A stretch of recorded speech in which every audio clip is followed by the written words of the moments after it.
السلام علیکم دوستو، آپ دیکھ رہے ہیں انفو ایٹ جواد۔ اس دنیا میں کوئی جگہ ایسی نہیں جو خانہ کعبہ کی طرح مقدس اور مرکزی حیثیت رکھتی ہو۔ یہ مقام سعودی عرب میں وادی حجاز میں واقع ہے۔ روزانہ 24 گھنٹے ہزاروں افراد خانہ کعبہ کا طواف کرتے ہیں۔ خانہ کعبہ کی مقدس تصاویر لاکھوں گھروں کی زینت ہے اور کروڑوں مسلمان اس مقام کو قبلہ تسلیم کرتے ہوئے اس کی جانب رخ کر کے نماز ادا کرتے ہیں۔ خانہ کعبہ مکعب یعنی کیوب کی شکل میں تعمیر ہونے کے ساتھ ساتھ تاریخ کے آئینہ میں ایک انتہائی خاص مقام کا حامل بھی ہے۔ یہاں ہم خانہ کعبہ کے متعلق ایسے حقائق بیان کریں گے جن سے بہت کم لوگ واقف ہیں۔ نمبر 1، خانہ کعبہ کئی مرتبہ تعمیر ہو چکا ہے۔ دوستو، خانہ کعبہ جس طرح آج ہمیں نظر آتا ہے یہ ایسا نہیں ہے جو حضرت ابراہیم علیہ السلام اور حضرت اسماعیل علیہ السلام کے دور میں تعمیر ہوا تھا۔ وقت کے ساتھ پیش آنے والی قدرتی آفات اور حادثات کی وجہ سے اس کو دوبارہ تعمیر کرنے کی ضرورت پڑتی رہی ہے۔ بے شک ہم سب جانتے ہیں کہ خانہ کعبہ کی دوبارہ تعمیر کا ایک بہت بڑا حصہ نبی کریم صلی اللہ علیہ وآلہ وسلم کی زندگی میں نبوت ملنے سے پہلے مکمل ہو چکا تھا۔ یہ وہ وقت تھا جب نبی کریم صلی اللہ علیہ وآلہ وسلم نے اپنی دور اندیشی سے ایک بہت بڑی خون ریزی کو روکا تھا۔ ایک بڑے کپڑے میں حجر اسود کو رکھ کر قبیلے کے سردار سے اٹھوایا تھا۔ اس کے بعد آنے والے وقت میں کئی مرتبہ خانہ کعبہ کی تعمیر ہوتی رہی ہے۔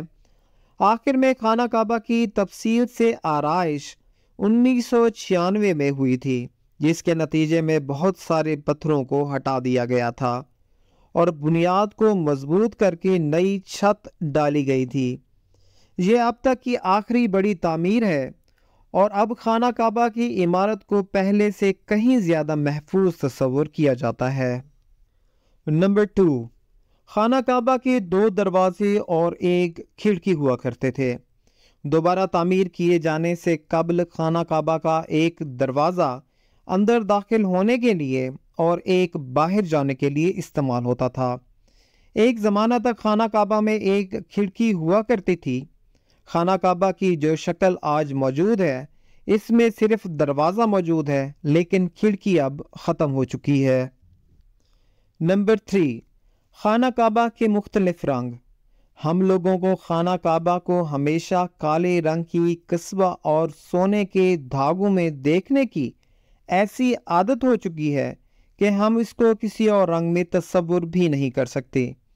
یہ روایت عباسیت، جن کے گھر کا رنگ کالا تھا، کے دور سے چلی آ رہی ہے، لیکن اس سے قبل خانہ کعبہ مختلف رنگ کے غلاف سے ڈھکا رہتا تھا۔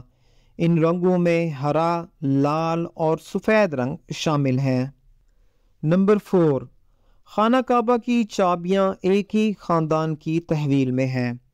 فتح مکہ کے وقت خانہ کعبہ کی چابیاں نبی کریم صلی اللہ علیہ وآلہ وسلم کو دی گئی تھیں، لیکن بجائے اس کے کہ آپ صلی اللہ علیہ وآلہ وسلم یہ چابیاں اپنے پاس رکھتے، آپ صلی اللہ علیہ وآلہ وسلم نے یہ چابیاں بنی شیبہ خاندان کے عثمان بن طلحہ کو واپس کر دیں۔ اس وقت سے آج تک وہ ان چابیوں کے روایتی رکھوالے ہیں اور نبی کریم صلی اللہ علیہ وآلہ وسلم کی نادر الفاظ کی روشنی میں یہ چابیاں ہمیشہ ان کے پاس ہی محفوظ رہیں گی۔ حضور اکرم صلی اللہ علیہ وآلہ وسلم نے فرمایا تھا، اے بنی طلحہ، یہ چابیاں روز قیامت تک تیری تحویل میں رہیں گی، سوائے اس کے کہ زور زبردستی وہ تجھ سے غیر اخلاقی طور پر چھین لی جائیں۔ نمبر 5، پہلے خانہ کعبہ عوام کے لیے کھلا رہتا تھا۔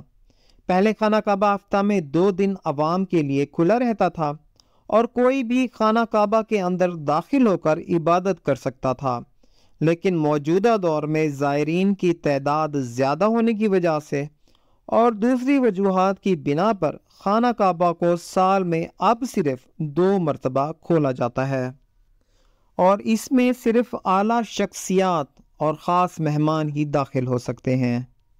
نمبر 6، خانہ کعبہ کے آس پاس تیراکی کی جا سکتی تھی۔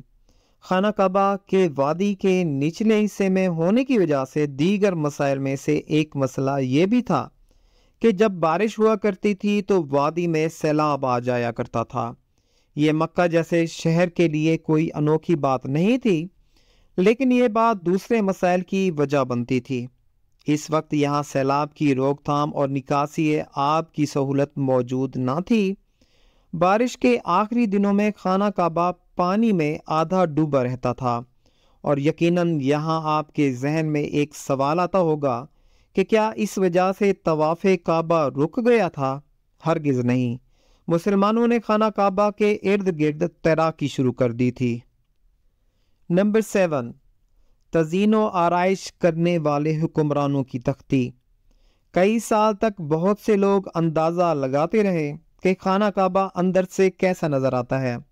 وہ لوگ خوش نصیب ہیں جنہیں خانہ کعبہ کے اندر داخل ہونے کی سعادت حاصل ہوئی، اور ایک خوش نصیب وہ ہیں جن کو خانہ کعبہ کے اندر تصویر بنانے کا موقع ملا، اور لاکھوں لوگوں نے یہ تصاویر انٹرنیٹ پر دیکھی۔ خانہ کعبہ کے اندر کا حصہ سنگ مرمر اور ہرے رنگ کے کپڑے سے ڈھکا ہوا ہے۔ جس دور کے حکمران نے خانہ کعبہ کی دوبارہ آرائش کرائی، اس نے خانہ کعبہ کے اندر اپنے نام کی تختی بھی لگوائی۔ نمبر 8، خانہ کعبہ کی تعداد 2 ہے۔ خانہ کعبہ کے بالکل اوپر جنت میں ایک اور خانہ کعبہ موجود ہے۔ اس کا ذکر قرآن پاک میں بھی آتا ہے، اور نبی پاک صلی اللہ علیہ وآلہ وسلم نے بھی اس بات کی نشاندہی کی ہے۔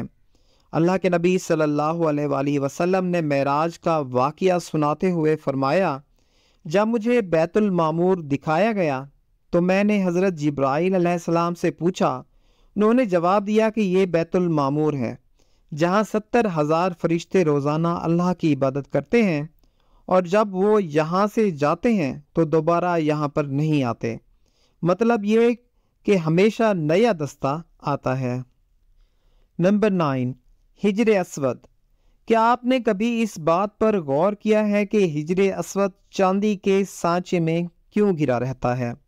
کچھ لوگوں کا خیال ہے کہ حجر اسود امایات کے ہاتھوں مارے گئے پتھر لگنے کی وجہ سے ٹوٹ گیا تھا جب وہ مکہ پر قابض تھے، جبکہ یہ پتھر عبداللہ بن زبیر کی ملکیت میں تھا۔ کچھ ذرائع کے مطابق حجر اسود بحرین سے تعلق رکھنے والے اسماعیلی گروپ کک مارٹینز کے ہاتھوں ٹوٹ گیا تھا۔ ان لوگوں کا یہ خیال تھا کہ حج مبارک ایک توہین پرستی کا عمل ہے۔ اس بات کو سچ ثابت کرنے کے لیے انہوں نے 10,000 حجاج کرام کو مار کر ان کی باقیات کو آب زمزم کے کنویں میں پھینک دیا تھا۔ یہ غیر انسانی عمل کافی نہیں ہے۔ یہ شیطان حجر اسود کو عرب کے مشرق میں لے گئے اور پھر عراق کے شہر کوفہ لے گئے، جہاں اس کے عوض تاوان وصول کیا گیا۔ جب ان کو مجبور کیا گیا تھا کہ وہ اس کو خلیفہ کو واپس کر دیں، جب اس کو واپس کیا گیا تھا یہ ٹکڑوں میں تھا، اور اس کو یکجان کرنے کا صرف ایک ہی طریقہ تھا کہ اس کو چاندی کے سانچے میں رکھا جائے۔ کچھ تاریخ دانوں کے مطابق اس مقدس پتھر کے کوچی سے آج بھی کہیں گم ہیں۔ نمبر 10، خانہ کعبہ مکعب کی شکل کا نہیں ہے۔ مکعب کی شکل یعنی سکوائر سے مشہور خانہ کعبہ دراصل مستطیل کی شکل کا ہے۔ خانہ کعبہ کبھی بھی مکعب کی شکل کا نہیں تھا۔ اس کے اصل زاویے کے مطابق یہ ایک آدھا گول حصہ ہے جس کو حجر اسماعیل کہا جاتا ہے۔ نبی کریم صلی اللہ علیہ وآلہ وسلم کو نبوت ملنے سے پہلے جب خانہ کعبہ کی دوبارہ تعمیر ہوئی تھی، تب قریش نے اس بات کی حامی بھری تھی کہ وہ حلال کمائی سے ہی اس کی تعمیر کریں گے۔ اس کا مطلب یہ ہے کہ جوئے، لوٹ مار، جسم فروشی اور سود جیسے حرام کاموں سے کمایا ہوا پیسہ استعمال نہیں ہوگا۔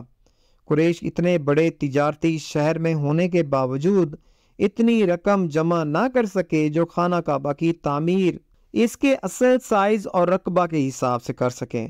انہوں نے خانہ کعبہ کی چھوٹی عمارت تعمیر کی اور اس کی دیواریں مٹی کی اینٹوں سے بنائیں، جس کو حجر اسماعیل کہا جاتا ہے، حالانکہ اس کا حضرت اسماعیل سے کوئی تعلق نہیں۔ اپنی زندگی کے آخری حصہ میں حضرت محمد صلی اللہ علیہ وآلہ وسلم نے خانہ کعبہ کی دوبارہ تعمیر کا ارادہ کیا تھا، مگر یہ عظیم فریضہ انجام دینے سے پہلے ہی آپ صلی اللہ علیہ وآلہ وسلم اس دنیا فانی سے کوچ کر گئے۔ خلیفہ عبداللہ بن زبیر کے دور حکومت کے چند سال کے مختصر عرصہ میں خانہ کعبہ اپنی اسی شکل میں تھا جسے نبی پاک صلی اللہ علیہ وآلہ وسلم نے دیکھا تھا۔